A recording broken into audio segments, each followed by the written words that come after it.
sekali. Maka dari itu kita bisa buka pelajaran hari ini tentang gapai rezekimu dengan itikadku. Sebelum memasuki pelajaran, sebelumnya kita baca doa terlebih dahulu. Yuk sama-sama.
Berbicara tentang rezeki itu sangat luas, karena pada dasarnya rezeki yang Allah berikan tidak hanya berupa materi. Banyak hal yang bisa kita rasakan, banyak hal yang bisa kita terima terkait dengan rezeki.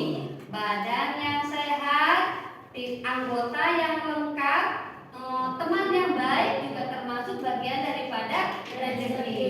Karena pada dasarnya rezeki ini merupakan segala sesuatu yang bermanfaat, yang berdaya, yang bisa dirasakan oleh kita semua. Karena bagaimanapun juga rezeki juga berarti bagian daripada anugerah yang Allah berikan kepada kita. Karena sesungguhnya di dalam Al-Quran telah disebutkan bahwa rezeki manusia itu di seluruh makhluk hidup Allah berikan, ya, tanpa ada suatu apapun. Makanya tidak yang cacat, tidak yang manusia yang hidup, bahkan hewan-hewan, bahkan sekalipun orang yang tidak waras pun mendapatkan rezeki dari Allah. Yang namanya rezeki itu sudah ditentukan oleh Allah Subhanahu wa taala.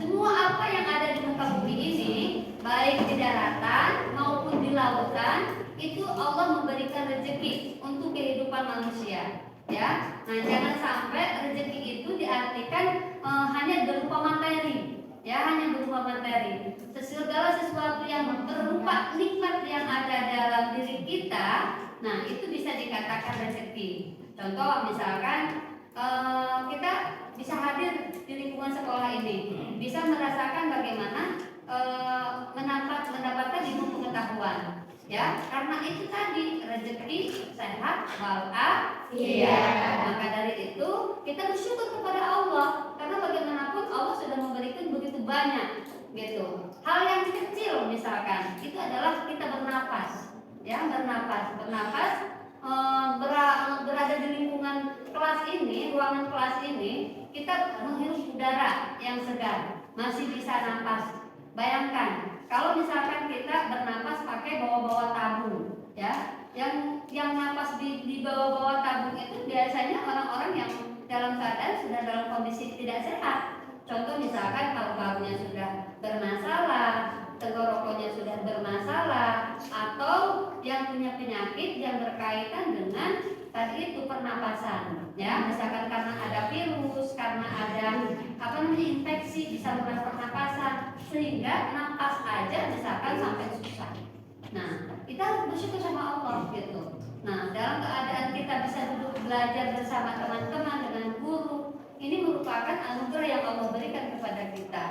Apalagi kalian dalam kondisi belajar di pondok pesantren. Belajar di pondok pesantren itu luar biasa anugerah yang Allah berikan. Karena tidak semua anak yang sebaya dan seusia kalian bisa belajar di pondok pesantren. Karena yang namanya kelebihan pondok pesantren itu mengajarkan satu, kemandirian, yang kedua keterampilan, yang ketiga belajar inovasi inovatif, ya. Karena bagaimana belajar di pondok pesantren itu tidak hanya ngaji, menghafal, atau sekolah di ruangan. Kita seringkali mengadakan kegiatan ekstrakurikuler yang di luar sekolah, gitu ya. Ini rezeki yang Allah berikan. Dalam hal ini kita ada kaitannya dengan ayat yang dituangkan di dalam surat Ar-Rum. Nah, ini bagian daripada contoh, ya. Misalkan pada harus bersyukur punya kawan yang namanya Eza, yang namanya Anwar, gitu. Mereka kira-kira baik nggak pada? Baik nggak pada? Mereka baik nggak? Baik. Apa baiknya dari sosok Kak Eza dengan Anwar? Kira-kira? Nah, suka ngasih apa? Suka bantu nggak sama Fadil? Suka? Suka? Oke. Maka dari itu kita harus saling membutuhkan satu sama lain, saling membutuhkan. Ketika ada teman yang dalam kesulitan, maka kita harus bisa membantu dari segi apapun, ya. Contoh misalkan kayak yang satu dijenguk, misalkan dibawain makanan, maka yang satu lagi tidak dijenguk, maka harus dirangkul, diajak makan bareng dan bawaan dari orang tuanya itu. Nah, ini adalah rezeki yang halal dan diberikan dan berkah. Mencari rezeki yang halal yang berkah, tentu setiap manusia berhak hidup layak, aman, dan bahagia. Karena bagaimanapun juga Al-Quran mendorong manusia untuk mencari rezeki yang halal dan thayyiban. Jangan sampai kita berputus asa dalam hal mencari rezeki. Dalam beraktivitas menjalankan kehidupan ini, rezeki itu harus dicari. Ya, sebagaimana sabda Rasulullah SAW, wahai manusia, bertakwalah kepada Allah, pakailah cara baik dalam mencari rezeki Allah. Itu kata Nabi kita. Lanjut. Di dalam mencari rezeki yang halal dan berkah, ini tertuang di dalam surat Al-Quraisy. Ya, kita sama-sama membaca surat Al-Quraisy, ya. Nah, surat Al-Quraisy boleh tahu berapa ayat yang ada di dalam surat Al-Quraisy? 4. Itu tertuang di dalam surat Al-Quraisy termasuk kepada golongan Makkiyah atau Madaniyah? Ya. Apa arti dari surat Al-Quraisy? Yuk kita sama-sama untuk membaca surat ini. A'udzu billahi minasyaitonir rajim.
yang pertama adalah menjelaskan kebiasaan suku Quraisy yang mempunyai mata pencaharian pokok yang berdagang. Nah, ini bagian daripada kehidupan manusia yang dalam keadaan ikhtiar. Nah, orang suku Quraisy zaman dulu ya senang sekali dengan yang namanya berdagang, termasuk Nabi kita, termasuk ibunda kita yang namanya Siti Khadijah, ya, istri dari baginda Nabi besar Muhammad sallallahu alaihi wasallam. Beliau adalah saudagar yang sangat kaya raya, ya. Nah, terkenal sekali yang namanya Siti Khadijah itu yang menjadi istri Rasulullah. Nah, beliau begitu luar biasa berdagang dengan Rasulullah sampai banyak sekali pedagang-pedagang yang lain ngiri terhadap penghasilan hasil dagangan Nabi Muhammad dengan istrinya. Ayat yang kedua menceritakan tentang perjalanan dagang suku Quraisy pada musim panas ke Syam dalam setiap tahunnya. Nah, sedangkan keuntungan digunakan untuk keperluan hidup dan berkhidmat kepada Baitullah yang menjadi kebanggaan mereka. Nah, ini menjadi salah satu inspirasi buat kita bahwa yang namanya berdagang itu sebagai salah satu mata pencaharian dalam rangka untuk mencari rezeki. Selanjutnya yaitu Allah, ayat yang ketiga, Allah mengingatkan suku Quraisy khususnya pada umat Islam, umumnya pada suku Quraisy. Nah, di sini sama artinya intinya menjelaskan tentang bagaimana suku Quraisy itu dicontohkan kepada kita, termasuk kita sebagai umat muslim banyak sekali mencari rezeki dalam hal apapun, tidak hanya berdagang, ya. Bisa sumbernya mungkin dari bertani, bisa berdagang, bisa berwirausaha, bisa tadi itu dalam salah satu gabung dengan dunia pendidikan, misalkan memberikan materi, mengajar atau lain sebagainya, sehingga kita bisa melakukan aktivitas kehidupan ini dalam tujuan untuk mencari rezeki dengan cara yang berkah dan halal. Boleh kalian lihat ya salah satu video ini yang berkaitan dengan rezeki yang halal dan berkah. Nah, di sini ada video yang mungkin bisa kalian lihat dan bisa kalian pelajari. Hasil dari pengamatan kalian di dalam video tersebut ya bisa dilihat, nanti ini kita diskusikan. Nah, sekarang amati dulu apa yang ada di dalam video pembelajaran tentang rezeki ini. Nanti setelah itu kita bagi kelompok, ya, di mana ada ibu sudah membagi kelompok dalam 4 kelompok, ya, masing-masing kelompok menjadi 7 siswa, ya.